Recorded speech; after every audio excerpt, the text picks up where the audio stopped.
a proud member of the Treasure Valley community and a proud supporter of local sports. The fans are rocking on Idaho Sports Talk. It's another sellout in the RowPaint.com studio. Just ask Greg Frank. He'll tell you all about it.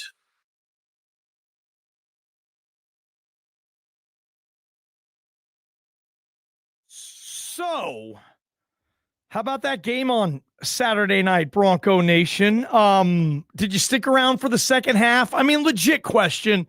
And for whatever reason you want to put in that crock pot of we had to leave, that's what we're doing here. We're talking about it. We're putting all these reasons in there. And Jeramiah Dickey, I don't know if he wants to hear it, because Jeramiah Dickey on Saturday, he got in some social media banter and back and forth with some people. And I don't want to say it's rare, because maybe it isn't, but I don't ever remember seeing an athletic director say extremely disappointed when commenting on the fans in the second half, because they did leave. And we had an interesting Prater, Dean, who's a Wall of Famer in CUNA. He said the fans that booed deserve to be scolded. The fans that left early deserve to be scolded. This keeps happening. They chased off Bachmeier, booing him. And I even heard some booing Talon Green. Now they boo Madsen. Embarrassing. Dean saying that he's kind of mad at this fan base too. But Jeramiah Dickey, I mean, he went into it. He did not like that look. Apparently there was a big time recruit there, but Prater, we were looking at it too. And I'll be honest, I'm kind of, it's not that big a deal to me anymore, because I've seen it so many times.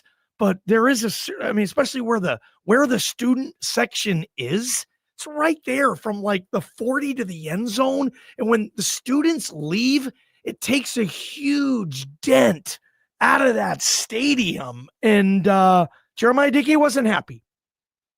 No, Jeramiah Dickey was not happy, and I'm actually looking for the tweet here, because do you have it called up? Yeah, read it. I got it. He says, well, he was responding to a tweet that someone was saying, this is not a good look. A stud QB is on his visit.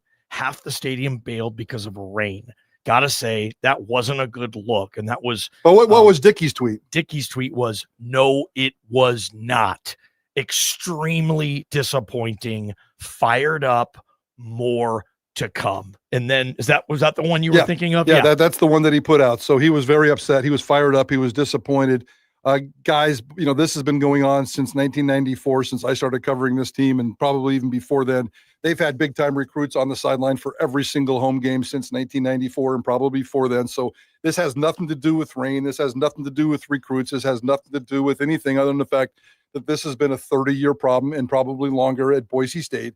And Spencer Danielson and Jeramiah Dickey both got their first taste of it, or at least they commented. And we got some Spencer Danielson stuff today in terms of what he talked about, that he addressed this issue during his press conference. And there's Jeramiah Dickey, very fired up, very disappointed. He's going to try to fix this. I don't know how you're going to try to fix this. It made me laugh, because I remember going back. I don't know if it was 5-6 years ago, whenever it was, Alabama had issues because Nick Saban started bitching because his students were leaving the games. Yes. And so they made the students check in with an app before the game started, and they would track student behavior and fan behavior coming and going in the stadium on this app. And all of a sudden, Big Brother is watching students, whether they stuck around or not, which is really, really scary. I hope we don't come to that.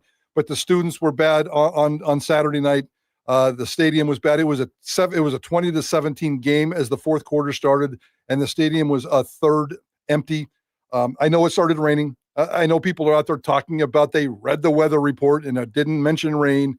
There's so many different things you could throw out there, and I've said the same thing over and over and over again. And of course you would appreciate, you understand what these fans are going through, Ballgame, because you leave sporting events early all the time. And that's not a cheap shot. That's who you are. Yep. You never stay. You leave a sporting event. You leave every single sporting event early. Not everyone. Well, unless you're working at them. I've never left. I got burned by a game in college 40 years ago. And I've never left a sporting event early since then, because You just don't. And if you can't go there and you can't commit, the people that are going, and now I'm going to get in trouble and say something really stupid, but my 8-year-old son wanted to go home. Well, that's real life. And Spencer's going to address real life here. And I get that, but do you have to take the 8-year-old if you know that that's going to be the end result? This game's going to go on until midnight. It's the middle of October in Idaho. Yeah, it's going to be cold. It's going to be late. You know that stuff going in. Yeah. You have to make these decisions going in. It bugs me. It drives me crazy. And I haven't spoken about the fan base at Boise State for several years because I got tired of it. I got tired of beating up on them, and I got tired of them beating up on me. And I haven't mentioned the fans in a long time. What I saw Saturday night was borderline embarrassing. To piggyback off your point, it just seems like it's fan attendance 101. When you go to a game, you sign up for 60 minutes. And I'm sure there's some people out there, oh, I got my ticket for free. Or, a friend asked me to go and had an extra one. That's not an excuse in my book. Like, you go there, and I understand that not every fan is the most diehard of fans. And for some people, it is a social experience more than anything else. But if you're trying to attract the intense fan here at Boise State, then I do think that when a little bit of weather in October happens, can you imagine if the Mountain West Championship comes here and it starts to snow? I mean, we've seen those games too, Greg. Yeah. Right. So to me, I just kind of feel like know what you're getting into. And if you're worried about these things, then don't go give your ticket to somebody that doesn't care about these things, because this is all part of going to a sporting event. And yeah, you can get rained on. You can be out late. It's just part of the deal. All right, Spencer Danielson, Monday press conference, and you bet your ace we were going to ask him, or he was going to be asked about this situation. By the way, his athletic director, Jeramiah Dickey Prater, was present at the press conference. That is not a weekly thing. JD, for whatever reason, wanted to sit in today. And when Spencer Danielson addressed the crowd, or lack thereof, in the second half, here's what he said. I just never want our fan base to ever assume that winning just happens, because winning's hard. Winning's hard. And yes, I get it. It's raining. It's a late game. No doubt. And everyone's got their reason. I get it. Life happens. But winning's hard. We work our tails off to find ways to win. Obviously, we don't always win, and we got to find ways to win more. But Bronco Nation, man, I believe without question we have the best fan base in the country. But it's hard coming out at half when you look up and you see a lot of the fans gone. That's hard. It's hard for our team. And everyone's got their reasoning, and I'm not here to negatively talk about it. I do know we need Bronco Nation. We need them in a major way to protect the blue this weekend. The players notice, and do you think it hurts their feelings? They absolutely notice. Yeah, absolutely. I mean, when you come out to start the game and it's packed and it's loud, I mean, it's the greatest home environment in the country. I believe that. I've said that. That's not only just the play on the field, that's the light. We've made it the best event in the state, one of the best events in the country. They notice. And then when you come out second half, especially we're in a dogfight, we're battling, and you look up and a lot of the fans aren't there. That's hard. But hey, for us, it is what it is. I mean, we got to find a way to win if we play in a parking lot, period, end of story.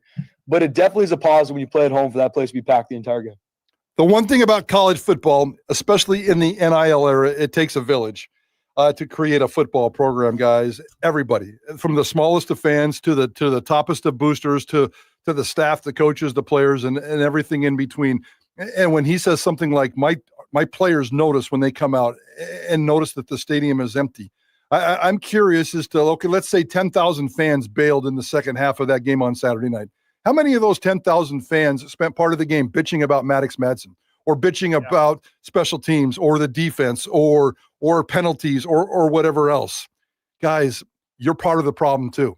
And if Boise State's making mistakes, if their coaches are making mistakes, if their players are making mistakes, if the administration and the staff are making mistakes, and I think they made a massive mistake in the stadium, and I don't know exactly when they made this change, but there used to be a horse on third down. Now they got a stupid train. Okay. Somebody made that decision. I don't like that train sound. If somebody else has some thoughts about the train sound, was it just me that noticed the train sound? I haven't noticed. I don't know where that thing came from. When did they start doing a train sound? Somebody made a decision. It takes a village of smart decision makers And that sometimes includes fans sticking around and not sending that message. You can't criticize Maddox Madsen for being a subpar quarterback, your words, and then leaving the second half of a 3-point football game for whatever reason. Yeah, if your child is sick, take him home. If you're cold, take him home. If you didn't bring a rain jacket, go home. But next time, show up and be prepared, just like the football team is supposed to be prepared, just like you ask the football team to be prepared when they show up for a football game against New Mexico. Well, I guess then if you're going to leave because it's raining, then if Maddox Madsen loses a snap because the ball's wet, then I guess it's just fair game to have a fumble because the ball's wet. Like, you don't get, like, to Prater's point, like, don't complain about that then. The conditions get harder for the players to play in, so if they don't play as well, and you're not going to stand out there in those conditions, then the fans shouldn't be the ones that say, oh, well, you didn't play as well when it started raining. Well, you didn't stay either. It's weird. And your job's a lot easier. Why You go just to have the stand and game? watch. I mean, there are two teams that were that way. I mean, at the time, at the game, New Mexico was right in this thing, in the Mountain West, I mean. And Jason Egg, we were just fired up, and it was a sellout. It was packed. And then all of a sudden, the second half, there was nobody there. And the AD's pissed off, and the head coach doesn't like it. I mean, I asked the players notice it. Yeah, they don't like it. The players notice, and they're like, wait, what? Really? So you guys are going to be all over us when we suck and all this. And then, hey, when we're playing in a good game, you guys are bailing? Again, keep the texts coming. We're going to get after it on Feedback Finale, that's for sure, because people are all over this. Yeah, and we're gonna bring it up tomorrow with Jeramiah Dickey too. Jeramiah Dickey this time tomorrow, guys, 5 o'clock to 5:30 in studio with us live, taking questions. We saw him this morning, as Ballgame pointed out. Great timing at the press conference. So we're going to talk to him specifically about this. We'll talk to him about a whole bunch of other things too, but we're going to dive into his thoughts. I guarantee you that the Jeramiah Dickey Harsonitis. Well, maybe that's a good phrase, and we've talked about that in the past in terms of getting frustrated and going public. That's your term. Yeah. You don't take that lightly. And Jeremiah probably deleted that tweet 2 or 3 times before he sent it. And then he said, screw it, I'm doing it because I need to make a statement because we need to fix the problem. He's a problem solver. How many times a day does he tell you that? Well, he's got a problem on his hands and he's intending on solving it. And we'll talk to him about that tomorrow at 5 o'clock. Yeah. The student section, should you move it? Text us 208-424-9300. And obviously where to? And is that going to solve your problems either? Do you put the students in the damn wings? No. That's it. You get the wings. Everybody else, we're going to sell these tickets because we think that generation of fan is more likely to stay than the student. I mean, Nick Saban's having a problem with it. But I remember the fans to Nick Saban said, okay, well, stop scheduling FCS. Why are we going to stay here when you're up 47-3 at halftime? That's one game out of 12. Yeah, but that's what they were saying to Nick Saban, and that was the game Nick Saban was complaining about. Yeah. It was one of those teams. 208-424-9300, Banbury Golf Course. Let's hop on your soapbox, but first, you could win $1,000 right now on KTIK. Text the word FUN. Have some fun to 95819. Thank you, WeatherTight Roofing, KTIK the ticket. This is Idaho Sports Talk with Prater and the Ballgame, brought to you by RopePaint.com.